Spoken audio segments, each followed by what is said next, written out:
ಕಾಂಗ್ರೆಸ್ ಮಹಿಳಾ ಕಾಂಗ್ರೆಸ್ ಅದೆಲ್ಲ ಮುಖಂಡರು ಕೊಡ್ತಾ ಇವತ್ತೇನೋ ಮೊನ್ನೆ ಮಾತಾಡ್ತಾ ಪ್ರತಾಪ್ ಸಿಂಹ ಅವರು ಮೂರ್ನಾಲ್ಕು ಗಂಭೀರವಾಗಿರುವಂತ ವಿಚಾರಗಳನ್ನ ಪ್ರಸ್ತಾವನೆ ಮಾಡಿದ್ದಾರೆ.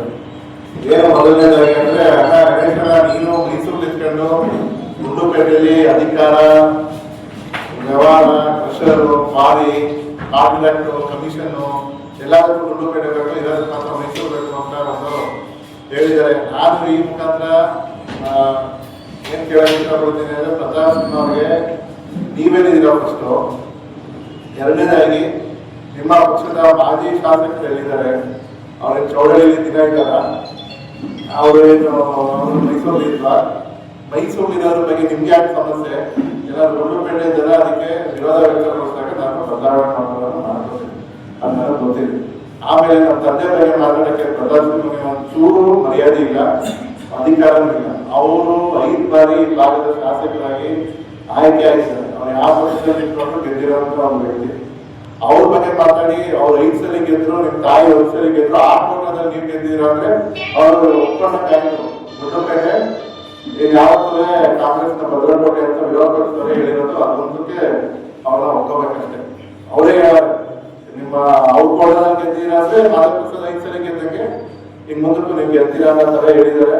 ಅದಕ್ಕೆ ಅವ್ರಿಗೆ ಅದನ್ನು ತಿಳಿಸ್ತಾ, ಜೊತೆಗೆ ಏನು ಪ್ರತಾಪ್ ಸಿಂಹ ಅವರು ಕೆರೆ ನೀರು ವಿಚಾರ ಮಾತಾಡ್ಬಿಟ್ಟು ಬೇರೆ ಬೇರೆ ವಿಚಾರಗಳು, ಈಗ ಅವರು ಸಂಸದರಾಗಿ ಏನ್ ಮಾಡಿದ್ರು, ಅವರು ನನಗೆ ವೋಟಿಂಗು ಗುಂಡ್ಲುಪೇಟೆಯಲ್ಲಿದೆ, ನಾನು ನನ್ನ election I D Gundlupet address ಇದೆ, RL ಅಡ್ರೆಸ್ ಇದೆ. ಇವರು ಹುಟ್ಟಿರೋದು ಹಾಸನಲ್ಲಿ, ವ್ಯವಹಾರ ಮಾಡಿರೋದು ಹಾಸನಲ್ಲಿ, ಪತ್ರಕರ್ತರಾಗಿರೋ ಹಾಸನಲ್ಲಿ. ಇಲ್ಲಿ ಬಂದು ಮೈಸೂರಲ್ಲಿ MP ನಿಂತ್ಕೊಂಡ್ರು. ಮೈಸೂರಿಗೂ ಇವ್ರಿಗೂ ಏನ್ ಸಂಬಂಧ? ನನ್ನ ಗುಂಡ್ಲುಪೇಟೆಯಲ್ಲಿ ನಮ್ಮ ತಂದೆ ಊರು, ನಮ್ಮ ತಾತನ ಊರು ಅಂತ ನಾವು ಇಲ್ಲಿದ್ದೀವಿ. ಇಲ್ಲಿ ಜನ ನನ್ನ ಇಷ್ಟಪಟ್ಟೆ ಆಯ್ಕೆ ಮಾಡಿದ್ರು. ಯಾರು ಇಲ್ಲೇನು ಒತ್ತಡದಿಂದ ನೀನು ಆಯ್ಕೆ ಮಾಡಿಲ್ಲ, ಒತ್ತಡದಿಂದ ಆಯ್ಕೆ ಮಾಡಕ್ ಆಗೋದು ಇಲ್ಲ. ಚುನಾವಣೆ 36,000ಕ್ಕೂ ಅಧಿಕ ಮತಗಳನ್ನ ಕೊಟ್ಟವ್ರೆ ಅಂದ್ರೆ ವಿರೋಧ ಪಕ್ಷದವರಿಂದ ಜನ ಸಂಪೂರ್ಣವಾಗಿ ಒಪ್ಕೊಂಡೇ ನನ್ನ ಆಯ್ಕೆ ಮಾಡಿರೋದು. ಇಲ್ಲೇನೋ ಹಂಗೆ ಹಿಂಗೆ ಇವ್ರ ಪಕ್ಷದ ತರ ಇಲ್ಲ. ಇಲ್ಲಿ ಬಂದು ಮಾತಾಡ್ಬಿಟ್ರೆ ಆಗೋದಿಲ್ಲ. ಇಲ್ಲಿ ಜನರ ಕಷ್ಟಗಳೇನೋ ಸಮಸ್ಯೆಗಳೇನೋ ಅಂತ ಆಲಿಸ್ಬೇಕು. ಏನೋ ವಿರೋಧ ಪಕ್ಷದ ನಾಯಕರು ಇರ್ಬೋದು ಅಥವಾ ಬೇರೆ ಬೇರೆ ಮುಖಂಡರುಗಳಿರ್ಬೋದು. ಆಮೇಲೆ ಇನ್ನೊಂದು ಮಾತಾಡಿದ್ರು ಪ್ರತಾಪ್ ಸಿಂಹ, 10/10 ಶಾಮನ ಹಾಕ್ಸ್ಬಿಟ್ಬಿಟ್ರೆ ಗಣೇಶ್ ಪ್ರಸಾದ್ ಸರಿ ಅನ್ನೋದು ಇಲ್ಲಿ ಜನ ಒಂದು ಇದು ಅಂತ. ಗುಂಡ್ಲುಪೇಟೆ ಜನಕ್ಕೆ ಯಾವತ್ತೂ ಅಷ್ಟು ದರಿದ್ರ ಬಂದಿಲ್ಲ ಮಿಸ್ಟರ್ ಪ್ರತಾಪ್ ಸಿಂಹ. 10/10 ಶಾಮನ ಹಾಕ್ಸ್ಕೊಳ್ದಿರಷ್ಟು ಜನಕ್ಕೆ ಏನು ಇಲ್ಲಿ ದುರ್ಗತಿ ಇಲ್ಲ. ಅದು ಮೋಸ್ಟ್ಲಿ ಭವಿಷ್ಯ ನಿಮ್ಗಿರ್ಬೋದೇನೋ 10/10 ಶಾಮನ ನೀವು BJP ಪಕ್ಷದ ಮುಖಾಂತರ ಅಥವಾ ಬೇರೆ ಮುಖಂಡರು ಕೇಳ್ಕೊಂಡು ನಿಮ್ಮ ಮನೆ ಮುಂದೆ ಹಾಕ್ಸ್ಕೊತೀರ ಅಂತ ನನಗೆ ಗೊತ್ತಿಲ್ಲ. ನಾನು ಗುಂಡ್ಲುಪೇಟೆಯಲ್ಲಿ ಇವತ್ತೊಂದು ಯಾವ ಜನನೂ ನನಗೆ 10/10 ಶಾಮನ ಹಾಕ್ಸ್ಕೊಡಿ ಅಂತ ಯಾರು ಕೇಳಿಲ್ಲ. ಅವರೆಲ್ಲ ಊರವರೆಲ್ಲ ಒಗ್ಗಟ್ಟಾಗಿ ಬಂದು ದೇವಸ್ಥಾನಗಳ ಕಾರ್ಯಕ್ರಮ ಮಾಡಿದಾಗ ಶಾಮನ ಹಾಕ್ಸ್ಕೊಡಿ ಅಂತ ಹೇಳಿರೋದು ಕೇಳಿದೀವಿ, ಮಾಡ್ಕೊಟ್ಟಿದೀವಿ. ನೀವ್ ಹೇಳೋ ತರ, ನೀವು ಆಪಾದನೆ ಮಾಡ್ತಿರೋ ತರ 10/10 ಯಾರು ಕೇಳಿಲ್ಲ. ಅದೇನಾದ್ರು ಆತರ ಇದು ನಿಮ್ಮ ಪಕ್ಷದಲ್ಲಿ ಆತರ ವ್ಯವಸ್ಥೆ ಇದ್ರೆ ಅದನ್ನ ದಯವಿಟ್ಟು ತಿಳಿಸಿ, ಅದ್ ಯಾರು ಅಂತ ನಾನು ಪತ್ತೆ ಹಚ್ತೀವಿ. ನಮ್ಮ ಮಾತ್ರ ಇವತ್ತವರೆಗೂ ಯಾರು 10/10 ಶಾಮೀನು ಹಾಕ್ಸ್ಕೊಟ್ಟಿಲ್ಲ. ಆಮೇಲೆ ಹೋಗಿ ಸಾವಿಗೆ 2,000 ರೂಪಾಯಿ ಕೊಡ್ತೀರಾ ಅಂತ ಹೇಳ್ತಿರಲ್ಲ, ನೀವು ಸಾವನ್ನ ಹೀಯಾಳಿಸ್ತಿದ್ದೀರಾ ಅಥವಾ ವ್ಯಂಗ್ಯ ಮಾಡ್ತಿದ್ದೀರಾ ಅದನ್ನ ಉತ್ತರ ಕೊಡ್ಬೇಕು. ಯಾಕಂದ್ರೆ ಇಲ್ಲಿ ಬಂದು ಅವ್ನು ಗೆದ್ದಿರೋದು ನೋಡಿದ್ರೆ ಮೈಸೂರಲ್ಲಿ, ಇಲ್ಲಿ ಬಂದು ಮಾತಾಡೋಂಥದ್ದು ಏನಿದೆ? ಈ ಕ್ಷೇತ್ರದ ಜನಕ್ಕೆ BJP ಮತ್ತೆ ನಿರಂಜನ್ ಕುಮಾರ್ ಅವಮಾನ ಮಾಡಿದ್ರು. ಒಬ್ಬ ಅವಿವೇಕಿನ ಕರೆಸಿ ಇಲ್ಲಿ ಮಾತಾಡಿಸಿ ಗುಂಡ್ಲುಪೇಟೆ ಜನಕ್ಕೆ ಅವಮಾನ ಮಾಡಿರೋದು BJP ಅವರು ಮತ್ತು ನಿರಂಜನ್ ಕುಮಾರ್. ಯಾವತ್ತು ಇವರು ಟ್ರಿಗರ್ ಮಾಡೋರು ನಮ್ಮವ್ರು ಸುಮ್ಮನಿರ್ತಾರೆ, ಇವರೇ ಟ್ರಿಗರ್ ಮಾಡೋದು ಬೇಕು ಅಂತ. ಆ ಒಂದು ದುರ್ಗತಿ ನಮ್ಮ ಪಾರ್ಟಿಗೆ ಇಲ್ಲ, ಕಾಂಗ್ರೆಸ್ ಗುಂಡ್ಲುಪೇಟೆ ಅದು ಅವ್ರಿಗಿದೆ. ಅವ್ರು ಮೋಸ್ಟ್ಲಿ ಭವಿಷ್ಯ ಫೇಸ್ಬುಕ್ ಅಲ್ಲೇ ಕಾಲ ಕಳಿಬೇಕು, ರಾಜಕೀಯ ಮಾಡ್ಬೇಕು ಅನ್ಕೊಂಡಿರ್ಬೇಕು, ಅಥವಾ ಅದು ಹಾಕ್ಬಿಟ್ರೆ ಅವನ್ನ ಕರ್ಕೊಂಡು ಪೊಲೀಸ್ ಸ್ಟೇಷನ್ ಗಲಾಟೆ ಮಾಡ್ತಾರೆ. ಅಂದ್ರೆ ಪಾಪ ನಮ್ಮ ಗುಂಡ್ಲುಪೇಟೆ BJP ಸ್ಥಿತಿ ಯಾವ ಮಟ್ಟಕ್ಕೆ ಬಂದಿದೆ ನೋಡಕ್ ಮಾತ್ರ ಇದು ದೇಶಾದ್ಯಂತ ಸ್ಟ್ರಾಂಗ್ ಪಾರ್ಟಿ, ಇಲ್ಲಿ ಮಾತ್ರ ವೀಕೆಸ್ಟ್ ಪಾರ್ಟಿ. ಇವ್ರಿಗೆ ಬೇರೆ ಜನಾರ್ದವರು ಬೇಕಾಗಿಲ್ಲ, ನಮ್ಮ ಚಾಮರಾಜನಗರ ಜಿಲ್ಲೆಯಲ್ಲಿನ ಮುಖಂಡರುಗಳು ಬೇಕಾಗಿಲ್ಲ. ಯದುವೀರ್ನ ಮತ್ತೆ ಇವ್ರನ್ನ ಕರ್ಕೊಂಡು ಮಾಡಾದ್ಮೇಲೆ ಅಲ್ಲಿಗೆ ನೀವೇ ತಿಳ್ಕೋಬೇಕು ಎಂತ ಹೀನಾಯ ಪರಿಸ್ಥಿತಿಲಿ ಇವತ್ತು ಅವ್ರು ಇದ್ದಾರೆ. ಜೊತೆಗೆ ಮಾತೆತ್ತದೆ ಇನ್ನೊಂದು ವಿಚಾರ, 110 ಕೆರೆಗೆ ಎಲ್ಲಿದೆ ಅಂತಿದ್ದಲ್ಲ, ಇದು ನಾನು ಎಲ್ಲಿದೆ ಅಂತಿದ್ದು ಏನು ಅಂದ್ರೆ 110 ಕೆರೆಗೆ ಬರಕ್ ಮುಂಚೆ ಇನ್ನೊಂದು ವಿಚಾರ, ಈ ಪೆದ್ರುಗಳು ಆಳ್ವಿಕೆ ಮಾಡಿದ್ರೆ ಏನಾಯ್ತದೆ, ಬುದ್ಧಿವಂತರ ಆಳ್ವಿಕೆ ಮಾಡಿದ್ರೆ ಏನಾಯ್ತದೆ ಅಂದ್ರೆ ಉದಾಹರಣೆ ಇದೇನು ಫೋರ್ತ್ ಸ್ಟೇಜು ನಮ್ಮಲ್ಲಿ ಉತ್ತೂರು ಕೆರೆಯಿಂದ ಗ್ರಾವಿಟಿ ಮುಖಾಂತರ ಉತ್ತೂರು ಕೆರೆ, ಬಡ್ಗೆರೆ, ಯರಿಯೂರು, ವೀರಪುರ, ಕೊಮಲಾಪುರ, ಕಲ್ಕಟ್ಟೆ, ವಿಜಯಪುರ ಇದೇನ್ ಟ್ಯಾಂಕ್ಗಳು ಬರಬೇಕು, ಇದೇ ಲೈನು ಸ್ಟೇಜ್ 4 ಅಲ್ಲಿ ಚಾಮರಾಜನಗರದಲ್ಲಿ ಆಗಿದೆ. ಅಲ್ಲಿ ಎರಡನಲ್ಲಿ ಸುವರ್ಣನಗರ ಇವೆರಡು ಟ್ಯಾಂಕಿಗೆ ಪುಟ್ಟರಂಗ ಶೆಟ್ಟರು ಬುದ್ಧಿವಂತರಾಗಿರೋದಕ್ಕೆ, ಜವಾಬ್ದಾರಿ ಶಾಸಕರಾಗಿರೋದಕ್ಕೆ ಅವರನ್ನ ಪೈಪ್ ಲೈನ್ ಮಾಡಿಸ್ಕೊಂಡ್ರೆ ಅವರು 18ರಲ್ಲಿ. ಇವ್ರ ಜಮೀನಿದೆ ಅಂತ ಮನೆ ನಿರಂಜನ್ ಕುಮಾರ್ ಅವ್ರ ಜಮೀನಿದೆ ಅಂದ್ಬಿಟ್ಟು ಗ್ರಾವಿಟಿ ಮಾಡಿಸ್ಕೊಂಡವ್ರೆ. ಗ್ರಾವಿಟಿಲಿ ಎಲ್ಲರೂ ನೀರು ತುಂಬೋದು ಉಂಟಾ? ಇಷ್ಟು ದೊಡ್ಡ ಪ್ರಾಜೆಕ್ಟು ಗ್ರಾವಿಟಿಲಿ pipeline, Madev Prasad pipeline ಮಾಡಿಸಿ ಅಂತ ಯಾಕೆ ಹೇಳ್ತಿದ್ರು ಅಂದ್ರೆ ಎಲ್ಲಾ ಕೆರೆಗಳಿಗೂ ನೀರು ಹೋಗ್ಲಿ ಸಮಾನವಾಗಿ. ಇವರು ದೊಡ್ಡದಾಗಿ ಪೈಪ್ ಲೈನ್ ಮಾಡೋದ್ ಬಿಟ್ಟು ಗ್ರಾವಿಟಿ ಮಾಡಿಸ್ಬಿಟ್ಟು ಈ ಕೆರೆಗಳನ್ನ ತುಂಬಿಸಿಲ್ಲ ಅಂದ್ರೆ ಇವತ್ತು ನಾವು ತಿರ್ಗಾ ಪ್ರಾಜೆಕ್ಟ್ ಮಾಡಿ ಅಂತ ಹೇಳಿದ್ವಿ, ಎಸ್ಟಿಮೇಟ್ ಮಾಡಿ ನಮ್ಗೆ ಪೈಪ್ ಲೈನ್ ಎಷ್ಟು ಖರ್ಚಾಗ್ತದೆ ಅಂತ ಕೇಳಿದ್ವಿ. ಪೈಪ್ ಲೈನ್ ಮಾಡಿದ್ರೇನೆ ಈ ಪ್ರಾಜೆಕ್ಟ್ ಸಕ್ಸಸ್ಫುಲ್ ಆಗುತ್ತೆ. ಇವತ್ತು ನಾಳೆ ನಾವು 2, 3, 4 ಮೋಟರ್ ಹಾಕಿದ್ರೆ ನೀರು ಬರುತ್ತೆ, ಫುಲ್ಫಿಲ್ ಆಗಲ್ಲ. ಅದು ಕಾಮನ್ ಸೆನ್ಸ್ ಒಬ್ಬ ಮನುಷ್ಯನಿಗೆ. ಇಲ್ಲ ಗೊತ್ತಿದ್ದಾರೆ ಅಧಿಕಾರಿಗಳು ಅಥವಾ ಇನ್ನೂ ತಿಳುವಳಿಕೆ ಇರೋರು ರಿಟೈರ್ಡ್ ಇಂಜಿನಿಯರ್ಸ್ನ ಕೇಳ್ಬೇಕು. ಯಾರನ್ನ ಕೇಳ್ಬಿಟ್ಟು ಹಿಂಗೆ ನಾನು ಗ್ರಾವಿಟಿ ಬಿಟ್ಬಿಟ್ರೆ ನೀರು ತುಂಬಿಡ್ತದೆ ಅಂದ್ರೆ ಎಲ್ಲಾರು ಉಂಟಾರು ಅವ್ರು ಪುಟ್ಟರಂಗ ಶೆಟ್ಟರ್ ಪೈಪ್ ಲೈನ್ ಮಾಡಿಸ್ಕೊಳ್ಳೋದಾರೆ ಫಸ್ಟ್ ಎಲ್ಲ ಗ್ರಾವಿಟಿ ಮಾಡಿದರೆ ಅದು ಚಿಕ್ಕ ಕೆರೆಗಳು ಅಂತ. ಇದು ಬಂದಾಗ ಕಲ್ಕಟ್ಟೆ ಕೆರೆ ಹೆಚ್ಚು ಜಾಸ್ತಿ ದೊಡ್ಡ ಜಾಗ, ಅಲ್ಲಿ ಪೈಪ್ ಲೈನ್ ಮಾಡಬೇಕು ಅಂತಿದ್ದ ಕ್ಯಾನ್ಸಲ್ ಮಾಡ್ತಿರೋದು ಇದನ್ನ ಇವ್ರು ಹೇಳಿದ್ರೆ ಇವ್ರಿಗೆ ಇಲ್ಲ ನಾವಲ್ಲ ಅಂತ. ಅವತ್ತು ಕೂತ್ಕೊಂಡು ಪ್ರೊಟೆಸ್ಟ್ ಅಲ್ಲಿ ಕೆಲವರು ಹೇಳಿದ್ರು ನೀವೇನ್ ಮಾಡಿದಿರಿ 2 ವರ್ಷದಿಂದ ಅಂತ. 2025 ಮೇವರೆಗೂ ನೀರು ಬಿಟ್ಟಿದ್ರು. ಮೇ ಅಲ್ಲಿ ಮೋಟರ್ ಕೆಟ್ಟರು. ಇವರೇ 24ರಲ್ಲಿ ನಾವು ನೀರು ಬಿಟ್ಟಿದ್ದೀವಿ, 23ರಲ್ಲಿ ನೀರು ಬಿಟ್ಟಿದ್ದೀವಿ. ನಾವು ಮಳೆ ನೀರು ಬಂದಿದ್ರಿಂದ ಹೋದ್ಸಲಿ ಮಳೆ ಒಂದ್ ಸ್ವಲ್ಪ ಅಧಿಕವಾಗಿ ಆಗಿದ್ರಿಂದ ಹೋದ್ಸಲಿ ಆಗಿಲ್ಲ. ಈಗ ನಾವು ರಿಪೇರ್ ಕಾಸ್ಟ್ 64,95,000 ಆಗಿದೆ. ಈಗ 2 ಮೋಟರ್ ರಿಪೇರಿ ಮಾಡ್ತಿರೋದಕ್ಕೆ. ಅದಕ್ಕೆ ಇನ್ನೂ ಹೆಚ್ಚುವರಿಯಾಗಿ 1 ಕೋಟಿವರೆಗೂ ಅನುದಾನ ಬೇಕಾಗಿದೆ. ಇದು ಇವತ್ತು ಈಗ ನಡೀತಿರೋ ಸ್ಟೇಜ್ 4 ಪ್ರಾಜೆಕ್ಟ್ ಬಗ್ಗೆ ಮಾಹಿತಿಗಳು. ಜೊತೆಗೆ ಇನ್ನೊಂದೇನು ಅಂದ್ರೆ ಈಗೇನು 110 ಕೆರೆ ಕಾಮಗಾರಿಗಳ ಬಗ್ಗೆ ಸಾಕಷ್ಟು ಚರ್ಚೆಗಳು ನಡೀತಿದೆ. ಚರ್ಚೆಗಳು ಮಾಡಿ ವಿರೋಧ ಪಕ್ಷದವ್ರು ಎಲ್ಲಿದೆ ಅಂತ ಕೇಳ್ತಿದ್ರು. ಅದ್ರ ಬಗ್ಗೆ ಅಂತ ಹೇಳ್ತಾರಲ್ಲ ಇವರು. ನಾನ್ ಕೇಳ್ತಿದ್ದು ಇದನ್ನ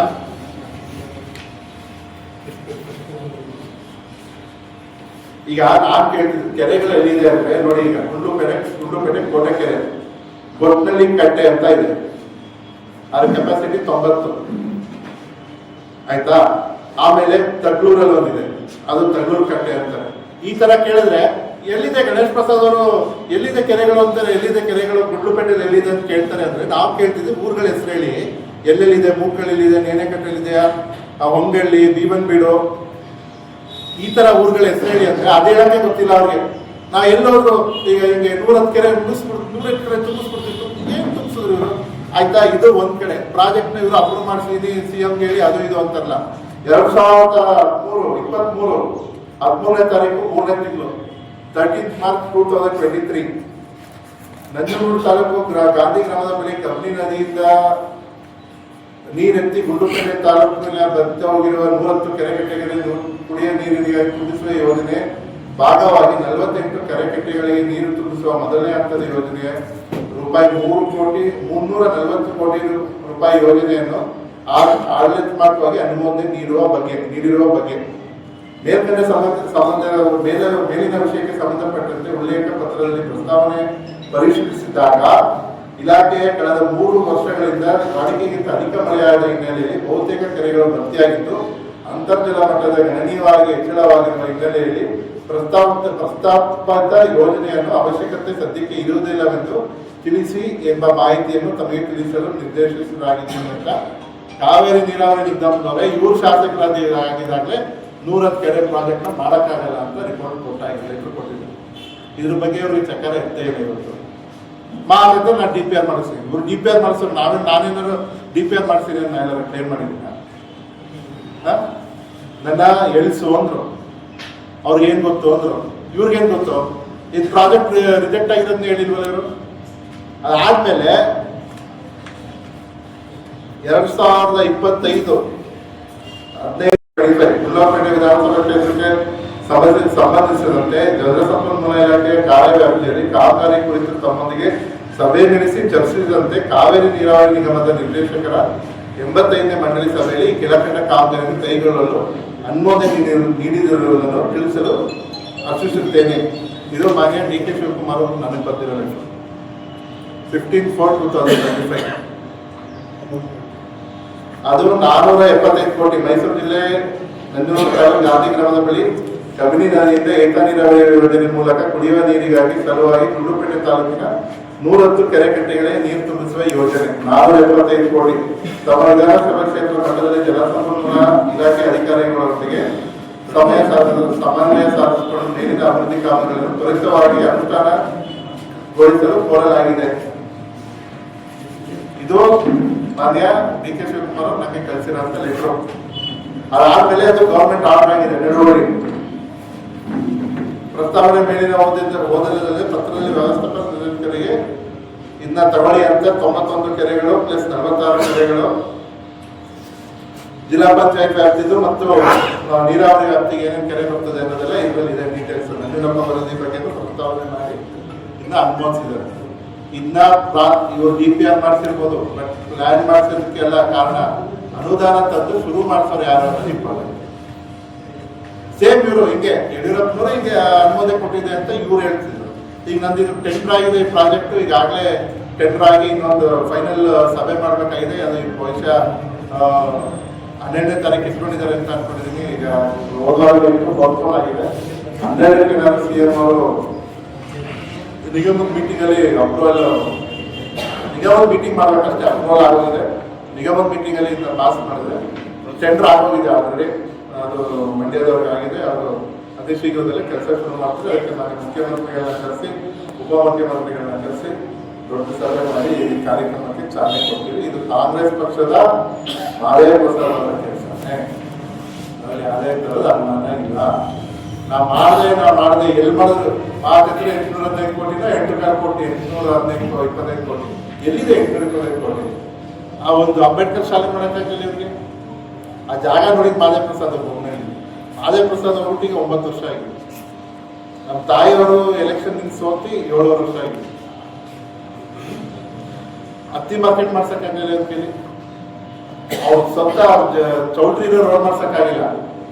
ಅದು ಮಾಡಿಸಿ ಅಂದ್ರೆ ಅವ್ರ ಸ್ವಾರ್ಥ ಅಲ್ಲ, ನಾವು ಸ್ವಾರ್ಥ ಅಂತ. ಇವ್ರು ನಾವು ನಮ್ಮ ಪ್ರೆಷರ್ ರೋಡ್ ಮಾಡ್ಕೊಂಡಿರ್ತೀವಿ, ನಾವು ಸ್ವಾರ್ಥಿಗಳು, ಅವ್ರ ಸ್ವಾರ್ಥ ಅಂತ ರೋಡ್ ಮಾಡ್ತಾರೆ. ಇವತ್ತು ಆ ಟೆಂಡರ್ ಮಾಡಿಸಿರೋದನ್ನ ಅಲ್ಲಿ ಬೆಂಗಳೂರಲ್ಲಿ ವಿರೋಧ ಪಕ್ಷರು ಎಲ್ಲ ಪ್ರೊಟೆಸ್ಟ್ ಮಾಡ್ತಾವ್ರೆ. ನಮ್ಮ ಉಪಮುಖ್ಯಮಂತ್ರಿಗಳು ಪಾತಲ್ ಅಂತ ಹೇಳಿದ್ದು ಹಳ್ಳಿಗಳಿದ್ದಾವೆ. ಅವ್ರಿಗೆ ಹೋಗೋ ರೋಡ್ಗೆ ಹೋಗೋ ಬೆಳವರಿ ರೋಡ್ ನೋಡ್ರಿ ಮಾತಾಡಿಸಿ ಇವ್ರು ಮಾಡ್ಸಕ್ಕಾಯ್ತಿಲ್ಲ. 5 ವರ್ಷ ಇವ್ರಿದ್ರಲ್ಲ.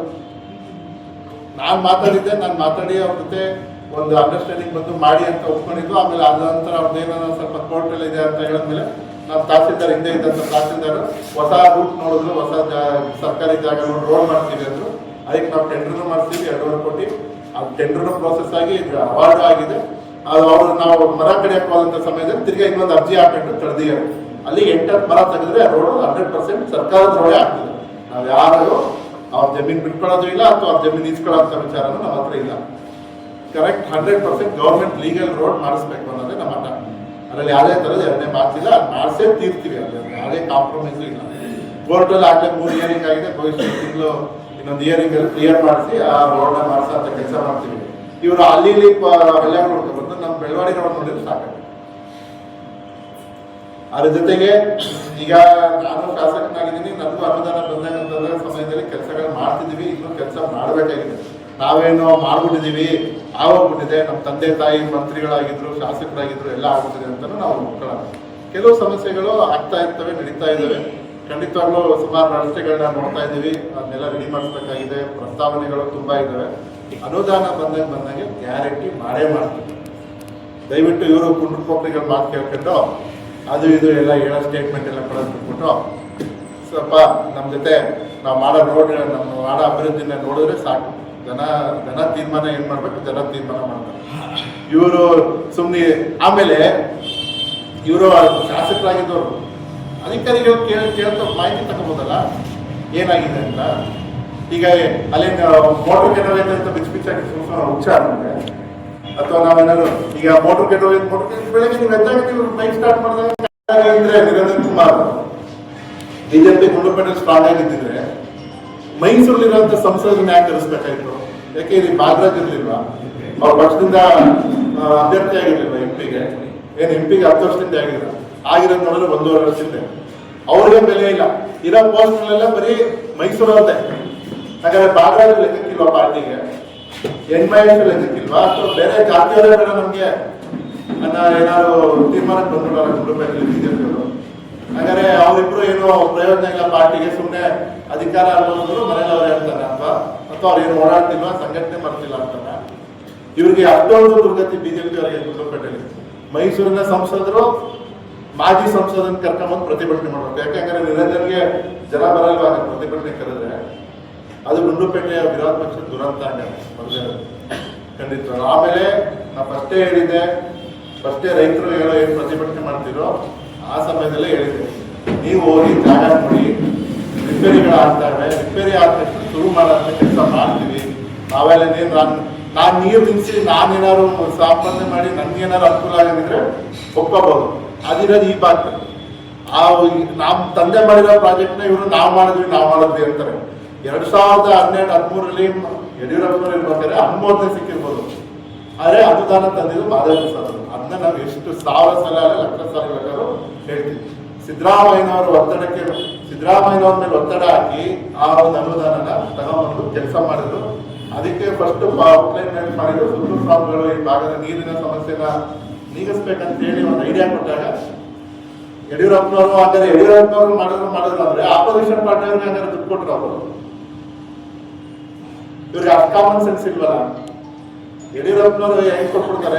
ಯಡಿಯೂರಪ್ಪನವರು ನೋಡಿ ಸಮಸ್ಯೆಗಳನ್ನ ಅನುಮೋದನೆ ಕೊಟ್ಟರು. ಆದ ನಂತರ ಮಾದೇವ ಪ್ರಸಾದ್ ಅವರು ಸಚಿವರಾದ ನಂತರ ಈ ಕಾರ್ಯಕ್ರಮಕ್ಕೆ ಚಾಲನೆ ಕೊಟ್ಟರು. ನಮ್ಮ ತಾಯಿಯವರಿದ್ದಾಗ ಕೂಡ 3rd ಸ್ಟೇಜ್ಗೆ ಚಾಲನೆ ಕೊಟ್ಟರು. ಇವತ್ತು ಇದೇ ಪ್ರತಾಪ್ ಸಿಂಹ ಕೂತ್ಕೊಂಡು ಇಷ್ಟೆಲ್ಲ ಮಾತಾಡ್ತಾರಲ್ಲ, ಇವ್ರಿಗೆ ನಿಜ ಹೇಳ್ಬೇಕಂದ್ರೆ ಅದು ಪಾಪ ನಿರಂಜನ್ ಅವ್ರು ನೋಡಿದ್ರೆ ಅಯ್ಯೋ ಪಾಪ ಅನ್ಸ್ತದೆ. ಯಾಕೆ ಅಂದ್ರೆ ಹಿಂದೆ 2021ರಲ್ಲಿ ಒಂದು ಮಾತುಕತೆ ಮಾಡಿ ಒಂದು ಆರ್ಡರ್ ಪಾಸ್ ಮಾಡ್ಕೊಂಡ್ರೆ ಅವತ್ತಿನ ಸಚಿವರಾದ ಸುರೇಶ್ ಕುಮಾರ್, ಪುಟ್ಟರಂಗ ಶೆಟ್ಟರು ಮತ್ತೆ ನಿರಂಜನ್ ಕುಮಾರ್ 1 ವರ್ಷ ಚಾಮರಾಜನಗರ ಕೆರೆಗಳು, 1 ವರ್ಷ ಗುಂಡ್ಲುಪೇಟೆ ಕೆರೆಗಳಿಗೆ. ಹಾಗಾದ್ರೆ ಆ ಪ್ರಾಜೆಕ್ಟ್ ಇದೇ ಕಂಪ್ಲೀಟ್ ಆದಂಗೆ ಆಗಿಲ್ವ? ಏನಕ್ಕೆ ಮಾಡಿದ್ರು ಅನ್ನೋದು ಅಂದ್ರೆ ಇವ್ರಿಗೆ ನಮ್ಮ ಪುಟ್ಟರಂಗ ಶೆಟ್ಟರು ಕಂಡ್ರೆ ಎಷ್ಟು ಭಯ ಇದೆ ನಿರಂಜನ್ಗೆ. ಆಮೇಲೆ ನಿರಂಜನ್ ಅಲ್ಲೂ ಅವ್ರಿಗೆ ಗುಂಡ್ಲುಪೇಟೆನ ಬಲಿ ಕೊಟ್ಟರು. ಇವತ್ತು ನಮ್ಮ ಜೊತೆ ಪುಟ್ಟರಂಗ ಶೆಟ್ಟರು ನಮ್ಮ ಪಕ್ಷದ ಶಾಸಕರ ಹಿರಿಯರು. ನಾವು ಹೇಳಿದೀವಿ, ಈಗ ಅವರು ತಂಡಳಿ ಕೆರೆಗೆ ನೀರು ಹೋಗ್ತಿದೆ 1 ಮೋಟ್ರಾನೆ. ಅವರು ಇನ್ನು 2 ಮೋಟ್ರ್ ಆದ್ಮೇಲೆ ನಿಮ್ದು ಏನಿದೆ ಬಿಡಿಸ್ಕೊಳ್ಳಿ, ನಮ್ದೇನಿಲ್ಲ, ಅಲ್ಲೆಲ್ಲ ನೀರಿನ ಸಮಸ್ಯೆ ಇದೆ, ನಾವು ಬಿಡಿ ಅಂತ ಕೇಳೋರೆ ಅದ್ರ ಪ್ರಕಾರ ಮಾಡ್ತಿದ್ದೀವಿ. ಇವರು ಪುಟ್ಟರಂಗ ಶೆಟ್ಟರ ಜೊತೆ ಮಾತಾಡುವಾಗಲೇ ಕಾಂಪ್ರಮೈಸ್ ಗುಂಡ್ಲುಪೇಟೆ ವಿಚಾರದಲ್ಲಿ ನಿರಂಜನ್ ಕುಮಾರ್ 1 ವರ್ಷ ಅವ್ರ ಜೊತೆ 1 ವರ್ಷ ಇವ್ರ ಜೊತೆ. ಅದೆಲ್ಲೂ ಇಲ್ವೇ ಇಲ್ಲ ಆ ಥರ. ಯಾರಾದ್ರೂ ಅದು ಮಾತಾಡಿರೋದು ಉಂಟಾ? ಅದ್ರ ಬಗ್ಗೆ ಒಂದು ರೆಸಲ್ಯೂಷನ್ ಮಾಡ್ಕೊಂಡ್ರೆ, ಒಂದು ಮೀಟಿಂಗ್ ಮಾಡ್ಕೊಂಡ್ರೆ, ಏನು ಅದಕ್ಕೆ ಸಹಿ ಇದೇನು ಮಾಡ್ಕೊಂಡಿಲ್ಲ ಆರ್ಡರ್ ತರ. ಬಟ್ ಅದು ಮಾಡೋ ಅವಶ್ಯಕತೆ ಏನಿತ್ತು? ಹಂಗಾದ್ರೆ ಇವ್ರು ಗುಂಡ್ಲುಪೇಟೆ ಶಾಸಕರು, ಚಾಮರಾಜನಗರ ಶಾಸಕ ನಿರಂಜನ್ ಕುಮಾರ್. ಅದ್ಬಿಟ್ಟು ಆಮೇಲೆ ಇನ್ನೊಂದು ವಿಚಾರ, ಪುಂಡ್ರು ಕೊಪ್ಪರಿಗಳು ಕೇಳ್ಕೊಂಡು ಸ್ಥಗಿತ ಕಾರ್ಯಕ್ರಮ ಮಾಡೋರು ಅಂತಾರೆ. ಇವರು ಪುಂಡ್ರು ಕೊಪ್ಪರಿಗಳ ಮಾತು ಕೇಳ್ಕೊಂಡು ಪೊಲೀಸ್ ಸ್ಟೇಷನ್ಗೆ ಹೋಗಿ ಒಬ್ಬ SP ಡ್ಯೂಟಿ ಪೊಲೀಸ್ ಮೇಲೆ ಗಲಾಟೆ ಮಾಡೋದು. ಇವರು ಪುಂಡ್ರು ಕೊಪ್ಪರಿಗಳನ್ನೆಲ್ಲ ಬೆಳೆಸಿರೋದು ನಾವಲ್ಲ. ನಮ್ಗೆ ದುರ್ಗತಿನೂ ಇಲ್ಲ. ನಮ್ಮಲ್ಲಿರೋ ಯೂತ್ ಕಾಂಗ್ರೆಸ್ ಹುಡುಗರೆಲ್ಲ ಮರ್ಯಾದೆಯಾಗಿ ಇದ್ದಾರೆ, ಅವರು ಎಲ್ಲ ತೂಕವಾಗೇ ಇದ್ದಾರೆ. ಯಾರು ಇವ್ರ ತರ ಇವ್ರು ಪಾರ್ಟಿಲಿ ಇರೋರೆಲ್ಲ ಚೀಪ್ ಆಗಿ ಆಡ್ತಾರಲ್ಲ ಬೆಳಗ್ಗೆ ಎದ್ದು ಫೇಸ್ಬುಕ್ಲಿ, ಆ ತರ ಆಡೋರು ನಮ್ಮಲ್ಲಿ ಇಲ್ಲ. ಒಂದು ಸಮಸ್ಯೆ ಆಗ್ತದೆ, ಮ್ಯಾನ್ ಮೇಡ್ ಮಿಷಿನ್ ಆದ್ಮೇಲೆ ಕೆಡಬೇಕು. ಅದು ಕೆಡ್ತದೆ, ಕೆಡಲಿ ಅಂತ ನಾವೇನು ಆಸೆ ಪಡಲ್ಲ. ಅದು ಕೆಟ್ಟಂತ ಸಮಯದಲ್ಲಿ ರಿಪೇರಿ ಮಾಡಿಸ್ಬೇಕಿರೋದು ನಮ್ಮ ಧರ್ಮ. ಅದಕ್ಕೆ ಆದಂತ ಒಂದು ಅವಕಾಶಗಳು ಟೈಮ್ ತಗೊಳ್ಳುತ್ತೆ. ಈಗ ಅದು 2013-14 ಇನ್ಸ್ಟಾಲ್ ಮಾಡಿರೋ ಮೋಟರ್ ಈಗ 12 ವರ್ಷ ಆಗಿದೆ. ಕೆಲವು ಕಂಪ್ನಿಗಳೇ ಇದೇ ಇರ್ಬೋದು ಸ್ಪೇರ್ಸ್ ಕೊಟ್ಟಿರೋದು, ಅಥವಾ ಟೆಕ್ನಾಲಜಿ ಚೇಂಜ್ ಆಗಿರ್ಬೋದು. ಈಗೆಲ್ಲ ಮೇಕ್ ಟು ಆರ್ಡರ್ ಅದಕ್ಕೆ ಮಿಷಿನರಿ ಸ್ಪೇರ್ಸ್ ತರಿಸಿ ಪುನಾದಿಂದ ಮಾಡ್ತಾರೆ. ಸಾರಂಗ್ ಅಂತ ಹೆಬ್ಬಾಳಲ್ಲಿ ಒಂದು ವರ್ಕ್ಶಾಪ್ ಅಲ್ಲಿ 1 ಮೋಟರ್ ರೆಡಿ ಆಗ್ತಿದೆ. ಒಂದು ಇಲ್ಲೇ ಮಿನಿಮಮ್ ರಿಪೇರಿ ಆಗಿದೆ, ಇಲ್ಲೇ ಮಾಡಿ ಸ್ಟಾರ್ಟ್ ಮಾಡಿದ್ದಾರೆ. ಆ ಸಾರಂಗಲ್ಲಿ ರೆಡಿ ಆಗ್ತಿರೋದು ಇನ್ನೊಂದು ವಾರ 10 ದಿನದಲ್ಲಿ ಬರುತ್ತೆ. ಟ್ರಯಲ್ ರನ್ ಎಲ್ಲ ಮಾಡಬೇಕು. ಮಾಡಿದ ಡಿಸೆಂಬರ್ 1st ವೀಕಲ್ಲಿ ನೀರು ಕೊಡೋ ಕೆಲಸ ಖಂಡಿತವಾಗ್ಲೂ ಮಾಡ್ತೀವಿ. ಅದರಲ್ಲಿ ಯಾರೇ ತರೋದು ಅನುಮಾನ ಇಲ್ಲ. ನನ್ನ ಜನ ಆಯ್ಕೆ ಮಾಡಿದ್ರು ಜನಕ್ಕೆ ಕೆಲಸ ಮಾಡಿ ಅಂತ. ಈ ತರ ಗುಂಡ್ಲುಪೇಟೆ ಎಮ್ ಎಲ್ ಎ ಆಗ್ಬಿಟ್ಟು ಮೈಸೂರಲ್ಲಿ ಬಿಸ್ನೆಸ್ ಮಾಡಲ್ಲ ನಾವು. ನಾನು ಫಸ್ಟೇ ಬಿಸ್ನೆಸ್ ಮ್ಯಾನ್. ನಮ್ಮ ತಂದೆ ಇದ್ದಾಗ ನಾನು ರಾಜಕೀಯ ಮಾಡಲಿಲ್ಲ. ನಮ್ಮ ತಂದೆ ಇದ್ದಾಗ ನಾನು ಕುದುರೆ ಮೇಲೆ ಹೋಗ್ಲಿಲ್ಲ ಗುಂಡ್ಲುಪೇಟೆಗೆ ಬಂದು. ನಮ್ಮ ತಂದೆ ಇದ್ದಾಗ ನಾನು ಯಾರು ಅಂತಾನೆ ನಮ್ಮ ಅರ್ಧ ಜನ ಗೊತ್ತಿದ್ದಿಲ್ಲ. ಏನ್ ಮುಖಂಡರುಗಳು ಕೂತಾರೆ ಒಂದು 7-8 ಜನ, ಮಹೇಶ್, ನಂಜಪ್ಪನವರು, ರಾಜಶೇಖರ್, ಗಣೇಶ್ ಪ್ರಸಾದ್, ಮುನಿರಾಜು, ಬಸವರಾಜು, ಅವ್ರುಗಳಿಗಷ್ಟೇ ಗಣೇಶ್ ಪ್ರಸಾದ್ ಗೊತ್ತಿದ್ರು, ಮಾಧವ ಪ್ರಸಾದ್ ಮಗ. ಶಿವಕುಮಾರ್ಗೂ ಗೊತ್ತಿರಲಿಲ್ಲ, ಈ ಕಡೆ ಶಶಿಧರ್ ದೀಪಗೂ ಗೊತ್ತಿರಲಿಲ್ಲ. ಇವರೆಲ್ಲ ಪರಿಚಯ ಆಗಿದ್ದು 17-18 ನನಗೆ. ಅಂಥದ್ರಲ್ಲಿ ಈಗಲೇ ಬಂದಿದ್ದು ಕುದುರೆ ಸವಾರಿ ಮಾಡಿ ನಾವು 94 ನಮ್ಮ ತಂದೆ ಗೆದ್ದಾಗ ನಂಗೆ ಬರೀ 10 ವರ್ಷ, ಅವ್ರು ಹೋಗ್ಬಿಟ್ಟಾಗ ನಂಗೆ 33 ವರ್ಷ. ಅಲ್ಲಿವರೆಗೂ ನೋಡ್ಕೊಂಡ್ ಬಂದಿದ್ದೀವಿ ಎಲ್ಲ. ನಾವೇನು ಅಧಿಕಾರ ಕಂಡ್ಕೊಂಡು ಇವ್ರ ತರ ಕೂತಿಲ್ಲ. ಅಧಿಕಾರ ಇರ್ತದೆ, ಹೋಗ್ತದೆ, ಯಾವುದೋ ಶಾಶ್ವತ ಅಲ್ಲ. 3 ಸರಿ ಮಂತ್ರಿನೂ ಆಗಿದ್ರು, ಅದನ್ನು ನೋಡಿದೀವಿ. ಮಂತ್ರಿ ಆಗ್ತಿದ್ರೆ ಶಾಸಕರಾದ್ರೂ ನೋಡಿದ್ವಿ. ಆಪಾದನೆಗಳನ್ನ ಜನ ಮಾಡಿರೋದನ್ನು ಕೇಳಿದ್ವಿ, ಜನ ಹೊಂದಿರೋದನ್ನು ಕೇಳಿದ್ವಿ. ರಾಜಕೀಯ ಅಂದಮೇಲೆ ಎಲ್ಲ ಸಹಿಸ್ಕೋಬೇಕು. ಹಂಗಾಗ್ಬಿಟ್ಟು ವೈಯಕ್ತಿಕ ವಿಚಾರಗಳನ್ನ ಬಂದಾಗ ನಾವು ಸುಮ್ಮನಿರಲ್ಲ. ಇವರು ಮೈಸೂರಲ್ಲಿ ಮನೆ ಮಾಡಿದ್ರೆ ಅದನ್ನ ಪ್ರಸ್ತಾಪ ಮಾಡ್ತಾರಲ್ಲ ಪ್ರತಾಪ್ ಸಿಂಹ, 2 ಬಾರಿ ಎಂ ಪಿ ಮಾಡೋಲ್ಲ ಪಾಪ. ಮೈಸೂರು ಜನದ್ದು ಅನ್ಯಾಯ ಪಾಪ. ಎಂತ ಪೆದ್ದನ್ನೇ ಎಂ ಪಿ ಮಾಡೋದು. ನನ್ನ ಪೆದ್ದ ಅಂತ ಹೇಳ್ತಾರೆ ಅಂತ ಅವರೇ ಹೇಳ್ಕೊತಾರೆ. ಅಣ್ಣ ಗಣೇಶಣ್ಣ ನನ್ನ ಪೆದ್ದ ಅಂತಿದ್ದಲ್ಲ ನೀನು, ಇನ್ನೇನು ಅಂತ. ನಾನು ಬುದ್ಧಿವಂತ ಆಗಿರೋದಕ್ಕೆ ನಾವು 75 ಕೋಟಿಯಿಂದ ತಂದಿರೋದು.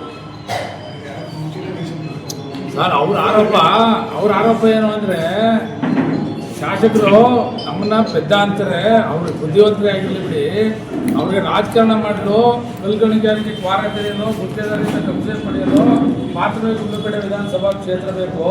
ಆದರೆ ಜನತೆಯ ಆಶೋತ್ತರಗಳನ್ನು ಈಡೇರಿಸಲು ಕ್ಷೇತ್ರ ವ್ಯಾಪ್ತಿಯಲ್ಲಿ ಅಭಿವೃದ್ಧಿ ಕೆಲಸ ಮಾಡಲು ಅವ್ರಿಗೆ ಕಾಳಜಿ ಇಲ್ಲ, ಮಾಡ್ತಾ ಇಲ್ಲ. ಯಾಕೆ ಮಾಡಲ್ಲಣ್ಣ ಅಂತ ಕೇಳಿದ್ರು. ಪ್ರತಾಪ್ ಸಿಂಹ ಒಬ್ಬರೇ ಬರ್ಲಿಕ್ಕೆ ಪ್ರತಾಪ್ ಸಿಂಹ ಎಂತ ಪೆದ್ದ ತಂದೆ ತೀರೋ ಮೇಲೆ ಮೀಡಿಯಾದವ್ರು ಕೇಳಿದ್ರು ನಮ್ಮ ತಾಯವ್ರನ್ನ, ಮುಂದೆ ನಿರ್ಧಾರ ಮಾಡ್ತೀವಿ ಅಂತ ಹೇಳಿದ್ರು. ಇವ್ರಿಗೆ ಗೂಟದ್ಕಾರ ಆಸೆ ಅಂತಾರೆ. ಇವನ್ ತರ ನಮ್ ಗೂಟದ್ಕಾರ ಆಸೆ ಇಲ್ಲ. ಇವ್ರಿಗೆ ಗೂಟದ್ಕಾರ ಬಿಟ್ಬಿಟ್ಟು ಹಿಂಗೆ ಆಡ್ತಿರೋದು. ಆ ಗೂಟದ್ಕಾರ ಹೋಗ್ಬಿಟ್ಮೇಲೆ ಪ್ರತಾಪ್ ಸಿಂಹ ಹಿಂಗೆ ಆಡ್ತಿರೋದು. ನಮ್ಮ ಮನೇಲಿ 40 ಕಾರ್ ನಂಬರ್ಗೆ ಬೆಲೆ ಇದೆ. ನಮ್ಮ ಕಾನ್ಸ್ಟಿಟ್ಯೂನ್ಸಿ ಜನ ನಮ್ನೆಲ್ಲೋದು ನಮ್ಮ ಕಾರ್ ನಂಬರ್ ನೋಡಿ ಉತ್ಸಾಹದ ಒಂದು ವ್ಯವಸ್ಥೆನ ಅಥವಾ ಜನರ ಅಭಿಮಾನ, ಪ್ರೀತಿ, ವಿಶ್ವಾಸ ಗಳಿಸಿದೀವಿ ಗುಂಡ್ಲುಪೇಟೆ ಕ್ಷೇತ್ರದಲ್ಲಿ. ಇವನ್ ತರ ಗೂಟದ ಕಾರ್ ಹೋದ್ರೆ ಜನ ನಮ್ಮನ್ನ ಕಣ್ಣಿಡಿಯಲ್ಲ. ಭವಿಷ್ಯ ನಾಳೆ ನಮ್ ಗೂಟದ ಕಾರ್ ಬಂದ್ರು ಜನ ನಮ್ ಕಣ್ಣಿಡಿಯಲ್ಲ ಅನ್ಸುತ್ತೆ. ನಮ್ ಕಾರಲ್ಲಿ ಹೋದ್ರೆ ನಮ್ಗೆ ಬೆಲೆ ಜಾಸ್ತಿ. ಹಂಗಾಗಿ ಪ್ರತಾಪ್ ಸಿಂಹನಷ್ಟು ಇದಿಲ್ಲ. ಅವಾಗಲೇ ಅವರು ಟೀಕೆ ಮಾಡಿ, ಆ ಟೀಕೆ ಮಾಡಿದ ತಕ್ಕಂಗೆ ಸರ್ಕಾರನೂ ಮತ್ತು ಮಾನ್ಯ ಮುಖ್ಯಮಂತ್ರಿಗಳು ನಮ್ಮ ತಾಯಿನ ಮಂತ್ರಿನೂ ಮಾಡಿದ್ರು. ಅವಾಗಲೂ ನಾವು ಕೇಳಿದುಂಟು, ವಾಪಸ್ ಈ ನಮ್ಮ ಮನೇಲಿ ನಮ್ಗೆ ಕೊಟ್ಟಿರೋಂತ ಗೌರ್ಮೆಂಟ್ ಕಾರ್ನ ಅವ್ರಿಗೆ ಕೊಟ್ಬಿಡೋಣ, ಪ್ರತಾಪ್ ಸಿಂಹನೇ ಓಡಾಡ್ಲಿ, ಹಿಂದೆ ಮುಂದೆ 2 ಓಡಾಡಿಸ್ಕೊಂಡು. ಅಷ್ಟು ದುರ್ಗತಿ ನಮಗ್ ಬಂದಿಲ್ಲ. ಮತ್ತೆ ಪ್ರತಾಪ್ ಸಿಂಹಂಗ್ ಇರ್ಬೋದು. ಈಗ ಅವರು ಪ್ರೈವೇಟ್ ಕಾರ್ ಹೋದ್ರೆ ಯಾರು ಕಣ್ಣಿಡಿಯಲ್ಲ ಅನ್ಸ್ತದೆ. ನಮ್ಮ ಪ್ರೈವೇಟ್ ಕಾರ್ಗೆ ಬೆಲೆ ಇದೆ. 40 ನಂಬರ್ಗೆ ಅದನ್ನ ಬೇಕಾದ್ರೆ ಯಾರು ಬೇಕಾದ್ರೂ ಟೆಸ್ಟ್ ಮಾಡ್ಬೋದು. ಅದರಲ್ಲಿ ಅನುಮಾನನೇ ಇಲ್ಲ. ಅವರೇ ಬಂದು ನೋಡ್ಲಿ ಬೇಕಾದ್ರೆ 40 ನಮ್ಮ ಪ್ರತಾಪ್ ಸಿಂಹನ ಇಡೀ ನಮ್ಮ ಕಾನ್ಸ್ಟಿಟ್ಯೂನ್ಸಿ ಟೂರ್ ಮಾಡ್ತಾರೆ, ನೋಡೋಣ ಅದ ವ್ಯತ್ಯಾಸ ನೋಡೋಣ. ಯದುವೀರ್ನ ಅರಮನೆಯಲ್ಲಿರೋರು ಅವ್ರೇನ್ ಬಂದ್ ಮಾಡ್ತಾರೆ. ಈಗ ಯದುವೀರ್ ಜೊತೆ ಬಂದಿಲ್ಲಿ ಪ್ರತಿಭಟನೆ ಪಾಲ್ಗೊಂಡು ಭಾಷಣ ಮಾಡ್ತಾರೆ. ಅವರು ಆಮೇಲೆ ನಾವು ನಮ್ಮ ತಂದೆನೂ 24 ವರ್ಷ ಶಾಸಕರಾಗಿದ್ರು, ನಮ್ಮ ತಾಯಿನೂ ಆಗಿದ್ರು, ಈಗ ನಾನು ಆಗಿದ್ದೀನಿ. ಯಾರಾದ್ರೂ ಅಸೆಂಬ್ಲಿ ಕರೆದವರು ನಮ್ಮೆಲ್ಲ ನಮ್ಮ ಲೀಡರ್ಸ್ ಕೇಳಿದ್ರೆ, ಯಾರು ಕೇಳಿದ್ರೆ ಅವ್ರಿಗೆ ಪಾಸ್ ಕೊಡಿಸ್ತೀವಿ. ಇವರು ಯಾರ್ಯಾರು ಪಾಸ್ ಕೊಡಿಸ್ಬಿಟ್ರು ಎಂತ ಇಡಿಯಾಟಿಕ್ ಕೆಲಸ ಮಾಡೋದ್ರಲ್ಲಿ ಅವ್ರ ಕಡೆ ಅವ್ರು ಹೋಗೋದು. ಪಾರ್ಲಿಮೆಂಟ್ ಹೌಸ್ಗೆ, ಆ ಪಾರ್ಲಿಮೆಂಟ್ ಹೌಸ್ಗೆ ಇರೋಂಥ ಬೆಲೆ, ಅದಕ್ಕಿರೋಂಥ ಒಂದು ಶಿಷ್ಟಾಚಾರನ ಉಲ್ಲಂಘಿಸಿ ಯಾರನ್ನ ಕರ್ಕೊಂಡು ಹೋಗಲಿ ಗಲಾಟೆ ಮಾಡ್ಸೋದಲ್ಲ. ಇದು ಪ್ರತಾಪ್ ಸಿಂಹನ ಗುಣ. ನಾನೆಲ್ಲ ಪೆದ್ದು, ನಾನೆಲ್ಲ ಎಳ್ಸು, 2 ಅವ್ರಗಡೆ. ಈಗ ಹಂಗಾರೆ ಬಾರ್ಡರ್ ಬರೀ ಫೇಸ್ ಅಷ್ಟೇ. ನಾವು SC ಜನ ಬೆಲೆ ಕೊಡ್ತೀವಿ ಅಂತ ಅವ್ರಿಗೇನು ಮರ್ಯಾದೆ ಇಲ್ಲ ಇಲ್ಲಿ ಪಾರ್ಟಿಲಿ. ಅವ್ರ ಫೋಟೋ ಇಷ್ಟೇ. ಯದುವೀರ್ದು ಇಷ್ಟ ಆಗಲ್ಲ, ಪ್ರತಾಪ್ ಸಿಂಹದ ಇಷ್ಟ ಆಗಲ್ಲ. ಹಂಗಾರೆ ಬೇರೆ ಜಾತಿಯವರು ಈಗ ನಮ್ಮ ಜಿಲ್ಲೆಯಲ್ಲೂ ಬೇಡ, ತಾಲೂಕು ಬೇಡ, ಅದು ಪ್ರೂವ್ ಆಗ್ತಿದೆ, ನೋಡ್ತಿದೀವಲ್ಲ ನಾವೇ. ಇವತ್ತು ಬಿಜೆಪಿಯಲ್ಲಿ ಅವರು APMC sitting president, sitting director Congress ಸೇರ್ಕೊಳ್ಳೋರೆ.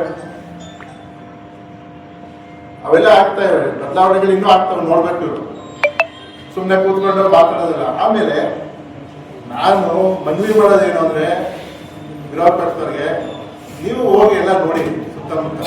ಸುಮ್ಮನೆ ಕೂತ್ಕೊಂಡು ನಾವು ಪ್ರೊಟೆಸ್ಟ್ ಮಾಡ್ಬೇಕು ಅಂತ ಮಾಡೋದಲ್ಲ. ಒಂದು ಸ್ಟ್ರಾಂಗ್ ರೀಸನ್ ಇರ್ಬೇಕು. ಬಿಜೆಪಿ ಸರ್ಕಾರ ಇರೋಗಂಟು ಕೆಳಗಡೆ ಕಾಳಜಿ ಇಲ್ದಿರೋದಕ್ಕೆ ಇವ್ರಿಗೆ ಜನ ತೀರ್ಮಾನ ಮಾಡಿ 130 ಸೀಟ್ ಅವ್ರು ಕೊಟ್ಟರೆ ನಮಗೆ ಕೊಡಲ್ಲ. ಇವ್ರು ಇದ್ರಲ್ಲ 1000 ಜನ ಸೇರಿಸಿರ್ಲಿಲ್ಲ ಸರ್. ಆಯ್ತಾ, 2 ಕೋಟಿ ಖರ್ಚು ಮಾಡಕ್ಕೆ ನಾವೇನೆ ಈಗ ಬಿಲ್ ಇಲ್ಲೇ ಐತಲ್ಲಪ್ಪ, ಕಾಂಟ್ರಾಕ್ಟ್ ಬಿಲ್ ಇಲ್ಲೇ ಇದೆ, 64 ವರ್ಷ ಕೊಟ್ಟಾರೆ, ಇನ್ನೂ 1 ಕೋಟಿ ಬೇಕು ಅಂದ್ರೆ ಖಂಡಿತವಾಗಿ ಕೊಡ್ತಾರೆ. This is done at SC level, ಅಂದ್ರೆ ಚೀಫ್ ಇಂಜಿನಿಯರ್ ಅವ್ರ ಲೆವೆಲ್ ಅಲ್ಲಿ ಬಿಲ್ ಪಾಸ್ ಮಾಡಿದ್ದಾರೆ, ಮುಂದೆ ಮಾಡ್ತಾರೆ.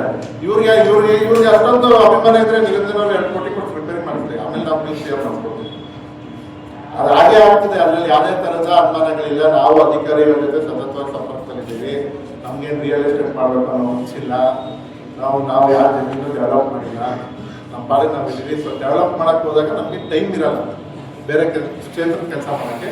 ಸೊ ನಮಗೆ ಟೈಮ್ ಇದೆ, ಜನ ಆಶೀರ್ವಾದ ಮಾಡಿದ್ದಾರೆ, ಖಂಡಿತವಾಗ್ಲೂ ಕೆಲಸ ಮಾಡ್ತೀವಿ. ನಮ್ಮ ಪಕ್ಷದ ಮುಖಂಡರುಗಳೆಲ್ಲರ ಸಹಕಾರನೂ ಇದೆ. ಎಲ್ಲ ಇವರು ಬಂದು ಇಲ್ಲಿ ಪ್ರೊಟೆಸ್ಟ್ ಮಾಡೋದಂದ್ರೆ ಆಕ್ಚುಲಿ ನಮ್ಮ ಗುಂಡ್ಲುಪೇಟೆ TRP ಗಿಂತ ಹೆಚ್ಚಾಗಿ ನನ್ನ ಬಗ್ಗೆ ಹೇಳಿ ತಿರ್ಗಾ ನನ್ನ ಜಾಸ್ತಿ ಲೆವೆಲ್ ಜಾಸ್ತಿ ಮಾಡಕ್ ಹೋಗಿಲ್ಲ. ಯಾಕೆ ಈ ವಿಚಾರ ಹೇಳ್ಬೇಕಂದ್ರೆ 2018ರಿಂದ 23ವರೆಗೂ ನಾನಂದ್ರೆ ಟೀಕೆ ಮಾಡೋದು. ಕೊನೆಗೆ ಒಬ್ಬನ ಕೈಲಿ ಅವ್ರ ಕೈಕಾಲ ಸರಿಗಿಲ್ಲ ಅಂತ ಹೇಳ್ತಿದ್ರು. ಅಷ್ಟು ದುರ್ಗತಿ ಇವರು ಅಭಿವೃದ್ಧಿ ಮಾಡಿಲ್ಲ ಅಂತಾರಲ್ಲ. ಆದರೆ ಮೊನ್ನೆ ಅಶೋಕ್ ಅವ್ರಿಗೆ ಅವ್ರ ಪಕ್ಷದ ಜಿಲ್ಲಾಧ್ಯಕ್ಷರು ಚೌಟ್ರಿ ರೋಡ್ ಮಾಡಿದ್ವಿ, ಬಂದು ನೋಡಿ ಅಂತ. ಒಂದ್ಸಲಿ ಬೆಳವಡಿ ರೋಡ್ ಶಾಸಕರು ಹೋಗುವ ರೋಡ್ ಹೇಗಿದೆ, ಮಾಜಿ ಶಾಸಕರು ಹೋಗುವ ರೋಡ್ ಹೇಗಿದೆ ನೋಡಿ ಅಂತ. ಆಮೇಲೆ ನಮ್ಮೂರು ರೋಡ್ ತಪ್ಪು ಮಾಡಿಸ್ಕೊಂಡಿದ್ದಾರೆ, ತಿಕ್ಕ ತಾಪ್ ಮಾಡಿಸ್ಕೊಂಡಿದ್ದಾರೆ. ಅದು ಏನ್ ರೂಲ್ ಇದೆ ಪ್ರಕಾರ ಮಾಡಿದ್ದಾರೆ, ಎಲ್ಲ ಕಡೆ ಮಾಡ್ತಾರೆ. ಈಗ ಇವ್ರು ಇದ್ರಲ್ಲ, ಇವ್ರು ತಕ್ಷಣ ಬಿಟ್ಟು ರೋಡ್ ಮಾಡ್ಸಕ್ಕೆ ಯಾಕಾಗಲ್ಲ ಅವ್ರಿಗೆ? ಅಷ್ಟೊಂದು 8 ಕೋಟಿ 820 ಕೋಟಿ ತಂದಿದ್ರೆ ಆ ರೋಡ್ ಏನು ಮಾಡ್ಸಕ್ಕಾಗಿಲ್ಲ. ಆಮೇಲೆ ನಿನ್ನೆ ಮಣ್ಣು ತುಂಬಿದ್ರೆ ಅದು ಪ್ಯಾಚ್ ಮಾಡಿಸಿದ್ವಿ. ಅದಕ್ಕೆ ನಾನು ನಿರಂಜನ ಅವರಿಗೆ ಧನ್ಯವಾದ. ಅವ್ರು ಇನ್ನೂ ಎಲ್ಲರೂ ಈ ಥರ ಹಳ್ಳಿಗಳು ಹೋಗ್ತಿದ್ರೆ ನಾವು ಖಂಡಿತವಾಗ್ಲೂ ಅವರು ಕಾಂಟ್ರಾಕ್ಟ್ ತಗೋಬಹುದು. ಎಲ್ಲೆಲ್ಲ ಅಲಾಂಟಿ ಇದೆ ಅಂತ ಹೇಳಿದ್ರೆ ಆ ಗ್ರಾಮಗಳಲ್ಲಿ ಅಥವಾ ಊರುಗಳಲ್ಲಿ ತುಂಬಿಸೋಂಥ ಕೆಲಸ. ಎಷ್ಟು ರೋಡ್ಗಳು ಮಾಡಿದೀವಿ ನಾವು ಈಗ 25 ಕೋಟಿಗೆ 10 ಕೋಟಿಗೆ. ಇವರು ಇನ್ನೂ ಏನ ಲೆಕ್ಕ ಹಾಕೋತಾ ಕೂತಾರೆ. PWD ಎಷ್ಟು ರೋಡ್ಗಳಾಗಿದ್ದಾವೆ, ಆಗ್ತಿದ್ದಾವೆ. ಕೆಲವು ನಿಧಾನ ಆಗ್ತಿದೆ. ಇವ್ರಿಗೆ ಏನಾದ್ರು ಅರ್ಥವ್ರಿಗೆ ಏನಾದ್ರು ನಾವು ಕೇಳಿದ್ರು, ನಮ್ಮ ಅನುದಾನ ಇಲ್ಲ ಕೊಡಿ ಅಂತ ಕೋಟಿ ಕೊಡೋಕ್ಕಾಗಲ್ಲ. ಸರ್, ಕೆರೆ ಅಭಿವೃದ್ಧಿಗೆ 1 ಕೋಟಿ 1.5 ಕೋಟಿ ಗುದ್ಲಿ ಪೂಜೆ ಮಾಡಿದ್ರು, ಏನು ಕೆಲಸ ಮಾಡಲಿಲ್ಲ ಅಂತ ಆರೋಪ ಮಾಡಿದ್ರು. ಅಲ್ಲಿ ಕಲ್ಕಟ್ಟ ಕೆರೆಗೆ ಅಭಿವೃದ್ಧಿ ಅದು ನಮ್ಮ ಮಂಜೂರಿಗೇಷನ್ ಆಗಿರೋಂಥ ಕೆಲಸ. ಗುದ್ಲಿ ಪೂಜೆ ಟೆಂಡರ್ ಆಗಿದೆ, ಮಾಡಿದ್ದೀವಿ. ಅದೇನು ಸಮಸ್ಯೆ ಇಲ್ಲ ಅಂತ ತಿಳ್ಕೊಂಡು ನಾವು 100% ಮಾತಾಡೋ ಕೆಲಸ ಮಾಡ್ತೀವಿ. ಅದನ್ನು ಸುಮಾರು ಏನೇನೋ ಇಶ್ಯೂಸ್ ಇರ್ತವೆ ಕೆಲವು, ಅದ್ರ ಪ್ರಕಾರ ಆಗ್ತದೆ. ಇವರೆಲ್ಲ ಕ್ಲೇಮ್ ಮಾಡಂಗೆ ಈಗ ಹೇಳಪ್ಪ, ಈಗ 825 ಕೋಟಿ ಎಲ್ಲಿ ಅಂತ ನಮ್ಮ ತಾಯಿ ಹಾಕಿದ ಗ್ರಾಂಟ್ ಎಲ್ಲ ಬದಲಾಯಿಸ್ಕೊಂಡವರಲ್ಲ. ಅದ್ರ ಬಗ್ಗೆ ನಾವು ಇವ್ರು ಹಾಕಿದ ಗ್ರಾಂಟ್ ನಾನು ಯಾವ್ದು ಬದಲಾಯಿಸಿಲ್ಲ. ಇವತ್ತಿಗೂ ನಮ್ಮ ಮೇಲೆ ನನ್ನ ಕಾರ್ಯಕರ್ತರು, ನಮ್ಮ ಪಕ್ಷದ ಮುಖಂಡರು ನಮ್ಮ ಗಲಾಟೆ ಮಾಡ್ತಾನೆ ಇದ್ದಾರೆ. ಯಾವ ವಿಚಾರಕ್ಕೆ ಅಂದರೆ 2022-23 ಕೊಟ್ಟಿರೋಂಥ ಬೋರ್ವೆಲ್ಗಳನ್ನ ಸಾಲಗಳನ್ನ ನೀವು ಅವರವರೇ ಕೊಡ್ತೀರಾ, ನೀವು ಅದನ್ನು ಚೇಂಜ್ ಮಾಡಿಲ್ಲ. ಇವ್ರು ಬಂದಂಥ ಸಮಯದಲ್ಲಿ ಎಲ್ಲ ಸಾಲಗಳನ್ನು ತಾವು ಬೇಕಾದವ್ರಿಗೆ ನೀವು ಕೊಟ್ಟಿದ್ದರಿಂದ 2017 ಕ್ಯಾನ್ಸಲ್ ಮಾಡ್ತಾರೆ. ನೀವ್ಯಾಕೆ ಅವ್ರು ಕೊಟ್ಟಿದ್ದೀರಾ ಅನ್ನೋ ವಿಚಾರ ಇವತ್ತು ನಮ್ಮ ಮೇಲೆ ಅಂತ ಗಲಾಟೆ. ಇವ್ರು ಯಾರು ಎಲ್ಲರಿಗೂ ಅದು ಅಸಮಾಧಾನ ಆ ವಿಚಾರ. ನಾನು ಅಷ್ಟು ಇದಿಲ್ಲ, ಅಷ್ಟೊಂದು ಹೀನಾಯ ಪರಿಸ್ಥಿತಿ ನನಗಿಲ್ಲ. ಎಲ್ಲ ಕ್ಯಾನ್ಸಲ್ ಮಾಡಿ ನಾ ಮಾಡಿದೆ ಏನು ಮಾಡಿದ್ರು. ನಾನು ಮಾಡಿದಂತ ನಾನು 23ರಿಂದ ನನಗೆ ಏನು ಮುಖ್ಯಮಂತ್ರಿಗಳು ಅನುದಾನ ಕೊಟ್ಟರೆ ಅದನ್ನ ಹೇಳ್ತೀನಿ ಹೊರತು ಈಗ ಹೇಳಿಲ್ವಾ DCM. ಈಗ DCM ಎಷ್ಟು ಇದಾಗಿ ಕ್ಲೀನಾಗಿ ಭಕ್ತಿ ಕೊಟ್ಟಿಲ್ವ, ಅವರು ಕಳಿಸಿರೋದ್ರೆ ಸುಮ್ಮನೆ ಕಳಿಸ್ಬಿಡ್ತಾರ. ಮಾತಾಡ್ಬೇಕಾರೆ ಟೀಕೆ ಮಾಡ್ಬೇಕಾರೆ ಒಳ್ಳೆ ಬೇಸ್ ಇಟ್ಕೊಂಡು ಅದು ಬಿಟ್ಬಿಟ್ಟು ಯಾರೋ ನೋಡಿ ಹೆಸರುಗಳು ಹೇಳ್ತಾ ಹೋದ್ರೆ ಸುಮ್ಮನೆ ನಮ್ಮ ಬಾಯಿ ಅವ್ರ ಹೆಸರುಗಳ ಅವ್ರನ್ನೆಲ್ಲ ಕಟ್ಕೊಂಡು ಟೀಕೆ ಮಾಡ್ಕೊಂಡು ಕೂಗ್ತಾರೆ. ಕಳೆದ 25 ದಿನ ಆಗಿದೆ ರೈತರು ಚಳವಳಿ ಮಾಡ್ತಾ ಇದ್ದಾರೆ ನೀರಿಗೋಸ್ಕರ. ಆದ್ರೆ ಈ BJP ಅವರು ಅವ್ರನ್ನ ಬಳಸ್ಕೊಂಡು ಈ ಒಂದು ವೇದಿಕೆ ಸಿದ್ಧ ಮಾಡ್ಕೊಂಡ್ರ ನೋಡಿದ್ರೆ ರೈತರು ಪ್ರತಿಭಟನೆ ಮಾಡ್ತಿರೋದು ವೈಯಕ್ತಿಕವಾಗಿ ಹೋಗಿದ್ದೀನಿ. ಜೊತೆಗೆ ನಾನು ಈಶ್ವರ ಖಂಡ್ರೆ ಬಂದಾಗ ಅವ್ರ ಜೊತೆ ಹೋಗಿದ್ದೀನಿ. ಅಲ್ಲಿ ಅವ್ರು 3 ಇಶ್ಯೂಸ್ ಇಶ್ಯೂಸ್ ಹೇಳಿದ್ದಾರೆ ಮೇಜರ್ ಆಗಿ. ಒಂದು ಸಾಗುವಳಿ ಪತ್ರ ಕೊಡೋ ವಿಚಾರ, ಸಾಗುವಳಿ ಚೀಟಿ ಕೊಡೋ ವಿಚಾರ ಹೇಳಿದ್ದಾರೆ. ಅದು ಪ್ರೋಸೆಸ್ ಅದ್ರ ಟೈಮ್ ತಗೊಂಡೇ ತಗೊಳ್ಳೋದು. ನಾನು ಅವ್ರು ಹೇಳಿದ ತಕ್ಷಣ ನಾಳೆ ತಕ್ಷಣ ಅದು ಕೊಟ್ಬಿಡಕ್ಕಾಗಲ್ಲ. ಅದ್ರಲ್ಲಿ ಡಾಕ್ಯುಮೆಂಟೇಶನ್ ಕರೆಕ್ಟ್ ಆಗಿರ್ಬೇಕು, ಅದನ್ನೆಲ್ಲ ಒತ್ತುವರಿಗಳಾಗಿದ್ದು ಇರಬೇಕು, ಫಾರೆಸ್ಟ್ ಲ್ಯಾಂಡ್ ಆಗಿರ್ಬೋದು, ಜೊತೆಗೆ ಗೋಮಾಳ ಆಗಿರ್ಬೋದು, ಎಲ್ಲ ಹಿಂದೆ ಏನೇನೋ ಆಗಿದೆ ಸಮಸ್ಯೆಗಳು. ಅಂದ್ರೆ 60 ಇಸ್ವಿ 65 ಇಸ್ವಿ 55 ಇಸ್ವಿನೆಲ್ಲ ಸಮಸ್ಯೆಗಳಾಗಿದ್ದಾವೆ. ಅದನ್ನ ರೆಕ್ಟಿಫೈ ಮಾಡಿ ಕ್ಲಿಯರ್ ಮಾಡಬೇಕು. ಸುಮಾರು ಅರ್ಜಿಗಳು ವಿಲೇವಾರಿ ಆಗಿದೆ, ಸುಮಾರು ರಿಜೆಕ್ಟ್ ಆಗಿದೆ ಅನ್ನೋದು ಅವ್ರು ಗೊತ್ತಿದೆ. ಅದ್ರ ಬಗ್ಗೆ ಏನಿಲ್ಲ, ಅದು ಟೈಮ್ ತಗೊಳಕ್ಕೆ ಮಾಡ್ತೀವಿ. ಅದಕ್ಕೆ ನಾವಿರೋದು ಕೆಲಸ ಮಾಡ್ತಿರೋದು. ಮನೆ ತಹಸೀಲ್ದಾರ್ ಅವರು ನಾನು ಆದೇಶ ಮಾಡಿದ್ದೀನಿ ಜಂಟಿ ಸರ್ವೆ ಮಾಡಲಿಕ್ಕೆ. ಈಗ ಈಶ್ವರ ಖಂಡ್ರೆ ಅವರು ಬಂದಾಗ ನಮ್ಮ ತಾಲೂಕು ಸಂಬಂಧಪಟ್ಟಂಗೆ ಹುಲಿಗಳಿಗೆ ಹೆಚ್ಚಾಗಿ ನಮಗೆ ಸ್ವಲ್ಪ ಜಾಯಿಂಟ್ ಸರ್ವೆ ಮಾಡ್ಸಕ್ಕೆ ಪಾಲಿಕೆ ಸಪೋರ್ಟ್ ಮಾಡ್ಲಿಕ್ಕೆ ಹೇಳಿ ಅಂತ ಹೇಳಿ. ಹುಲಿಗಳ ಸರ್ವೆ ಹಿಡಿದು ಸ್ವಲ್ಪ ಕಮ್ಮಿ ಆದಾಗ ಇಷ್ಟು 1 ತಿಂಗಳು ಇಷ್ಟ ಆಗ. ಎರಡನೇದು ಅಕ್ರಮ ಕಂಡುಬಂದಲ್ಲಿ ನಾವು ತ್ವರಿತವಾಗಿ ಕ್ಲಿಯರ್ ಮಾಡ್ತೀವಿ ಅಂತ ಈಗಾಗಲೇ ಹೇಳಿದ್ದಾರೆ. ಅದನ್ನ ಸರ್ವೆ ಮಾಡಿ ಅಂತ ಹೇಳಿದ್ದಾರೆ. 3-4 ಇಶ್ಯೂಸ್ ಇದೆ. ಅದರಲ್ಲಿ 3-4 ಇಶ್ಯೂಸ್ ಇದೆ. ಅಂದ್ರೆ ಒಂದು ಗ್ರಾಮ ಪಂಚಾಯತಿ ಅವರು ಪರ್ಮಿಷನ್ ಕೊಟ್ಟಿರ್ತಾರೆ. ಎರಡನೇದು ಗ್ರಾಮ ಪಂಚಾಯತಿ ಕೊಟ್ಟರು ಫಾರೆಸ್ಟ್ ಅವ್ರು ತಗೋಬೇಕು.